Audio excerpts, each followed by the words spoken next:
What's up, YouTube? It is your boy JB, and I am here today with the review for Belle Collective, Season 1, Episode 2. The episode was titled Wigs and Waffles. Where'd they have waffles at? I understood the wigs. I don't understand the waffles. But let's go ahead and just get into this episode review, shall we? All right, you guys. So let's start the episode up with Latrice. So Latrice, her house, amazing. I love her house.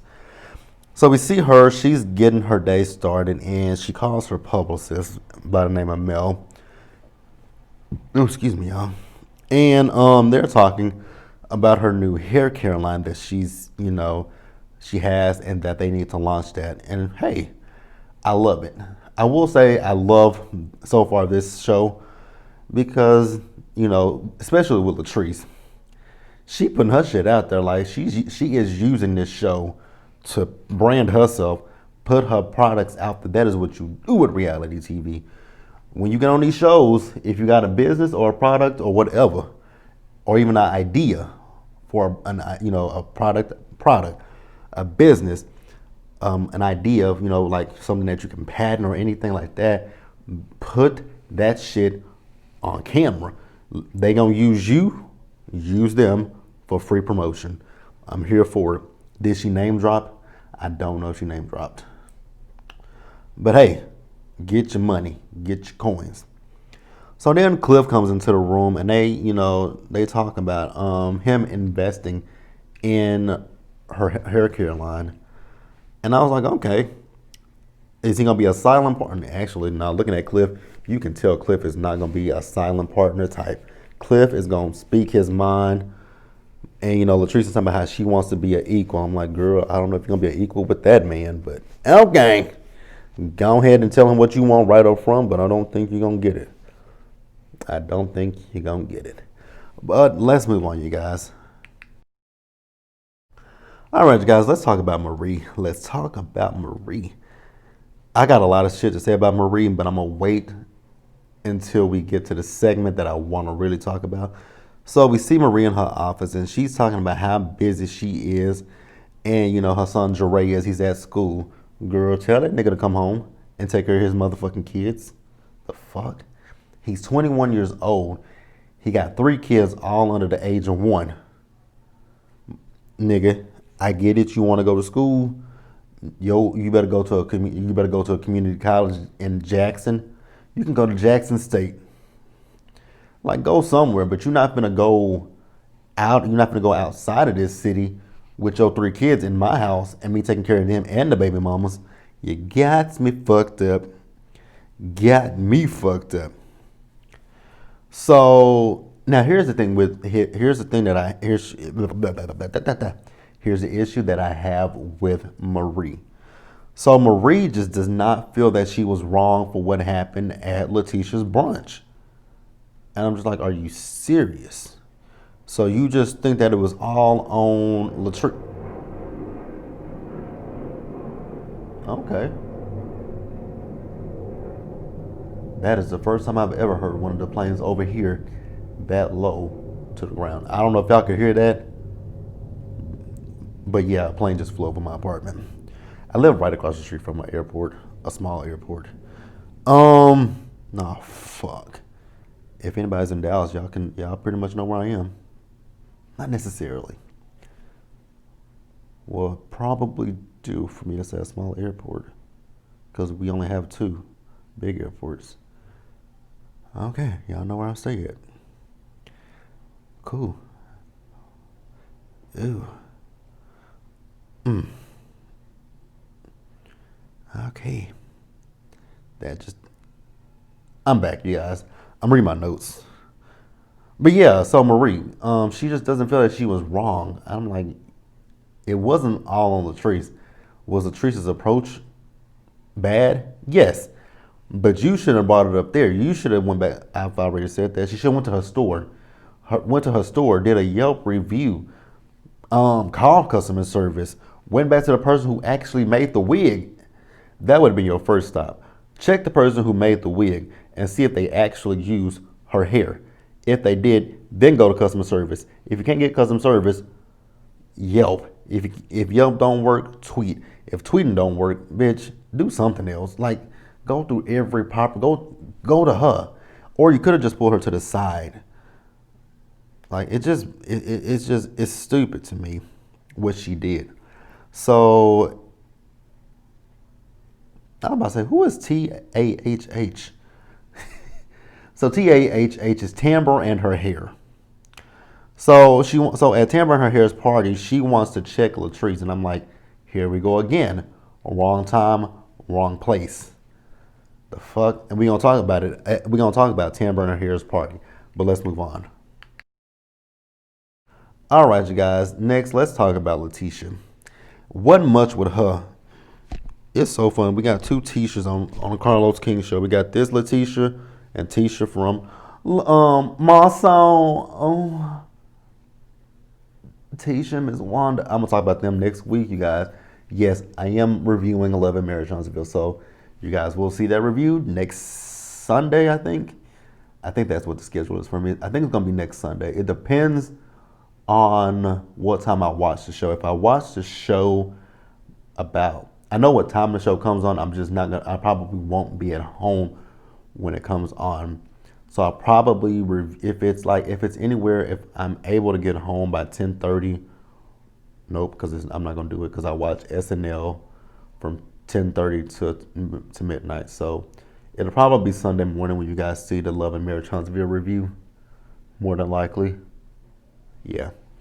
So Tisha, she is on Ferris Street, and it really wasn't much with this scene. The one thing that I did right is that there's a lot of history on that street, a lot of history. So it would be nice if she is able to revitalize this.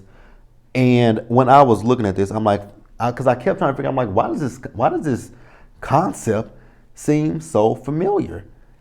The comeback group from Love and Marriage Huntsville. So I'm like, oh, I was like, this concept seems so familiar.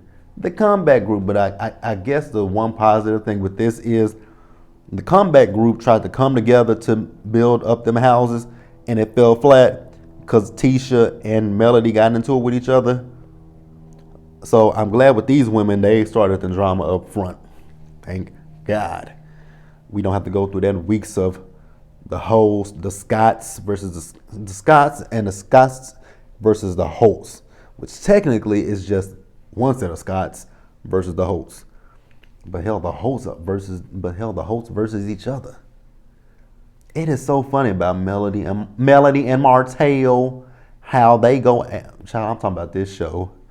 In the middle of this show, we will talk about Love and Marriage Huntsville next week. Let's move on. Also, before we end this segment with Leticia, she did share her vision with the woman who was giving her the tour. Next. All right, you guys. Antoinette. So she has Latrice come over to her home, and Latrice brought over some of her products that she has. Go on, Latrice, with your bad self. Promote your shit. I ain't hating on you, my sister. Fist pump of righteousness for you. Promote your brand. Promote your shit. So then they talk about the brunch and, the way that Marie acted. I think we all can agree Marie was wrong as fuck. But, Latrice, you were wrong as well. And I talked about it in the previous review. If you guys want to go watch it, go check it out. So then, here's where I got confused. I really, really, really got confused at this part. So Latrice and Antoinette went and sat down. So she had this box of stuff. It was some baseball stuff. So I'm assuming it was her ex-husband's. Now, I was confused as to why she still had it. Because this house this house is furnished. And I'm like, okay, how long have you been in this house? If it's a week, I understand it. But it looks like you've been in this house longer than a fucking week. So why do you still have this man's stuff? Why have you not tried to say, hey, let's meet up, give you your shit? I was confused about that. And then the other thing that confused me, The other thing that confuses me with Antoinette, I do like Antoinette, but the other thing that confused me, now, the one thing I didn't understand her was talking about was wanting to keep her name, Dr. Lyles. I get that. That's cool. You want to keep your name. I understand that for professional purposes. I understood that. And, she's still talking about the fact that what she said about kids in this first half, I understood it. She wasn't ready for kids because she's trying to build her practice and she's trying to build a name for herself. I understand that as well. I understood that. What I did not understand was the next scene where we saw her go to a baseball field at night, talking about she's dropping the stuff off. I'm like, who the fuck you dropping it off to? Who the hell you dropping it off to? Casper? Like, I was so confused by that. And then her friend showed up with her. And then, again, she's talking about this. When it comes to kids, she talks in riddles to me. Because one minute she says she didn't want to have kids because of her career. Now she's saying she didn't want kids because of the racism that goes on in Mississippi. I actually need to talk to my friend Mel, and because I have a good friend, her name is Mel.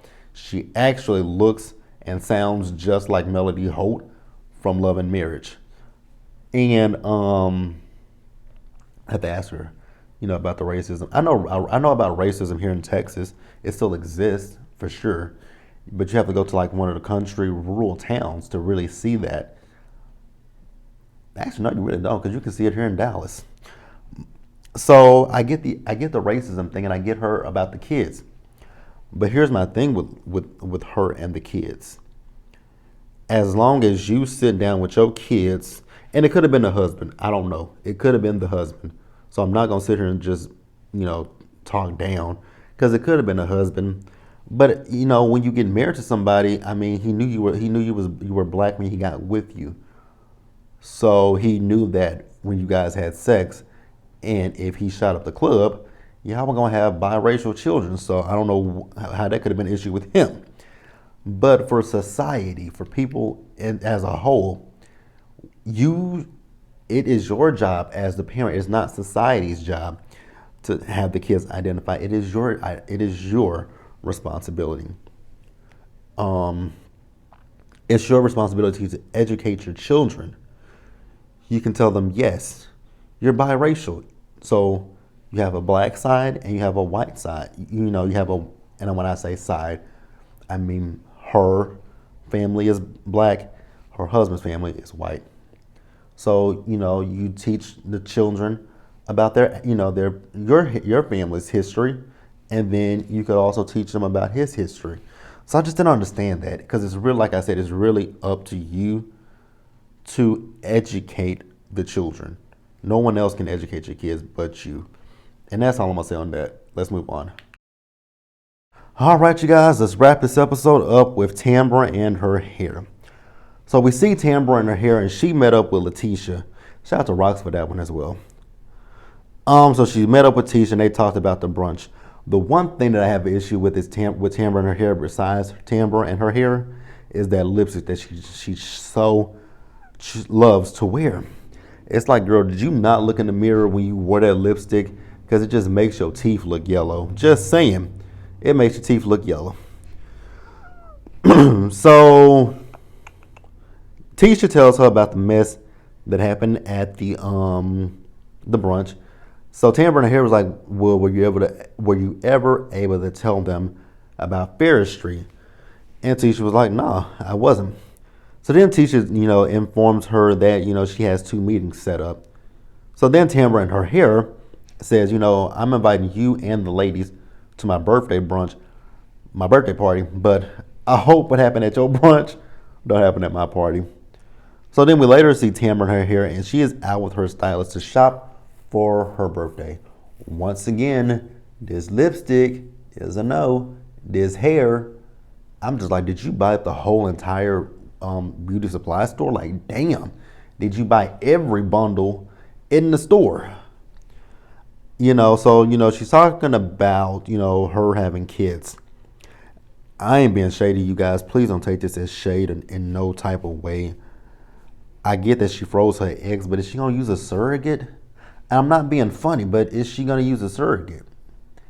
Cause she keeps saying that she keeps saying that she's 40. I'm like, you 40 plus some years, but you're not 40. Now, she was also talking about the fact that, a football player was willing to pay her $1 million to have a baby. Shit, I would have been on my back faster than you could say, oops, I've fallen and I can't get up. The fuck you mean? So we see everybody shows up for the party. Now, Latrice came with her entourage. She had Zaddy, I'm not calling that man Zaddy. She had Cliff with her, Antoinette, her friend Kaylin. Well, actually, that was Antoinette's friend. And then she had Mel with her. So they discussed the brunch. I'm so tired of talking about this brunch at this point. I am. So, Latrice tells her how she felt about Marie. And once again, I agree. Marie was wrong for what she did. And I'm so here. I'm here for Antoinette because Antoinette was able to, she sat there and defended her friend. Now, mind you, Tisha got a little upset. I'm like, girl, simmer down.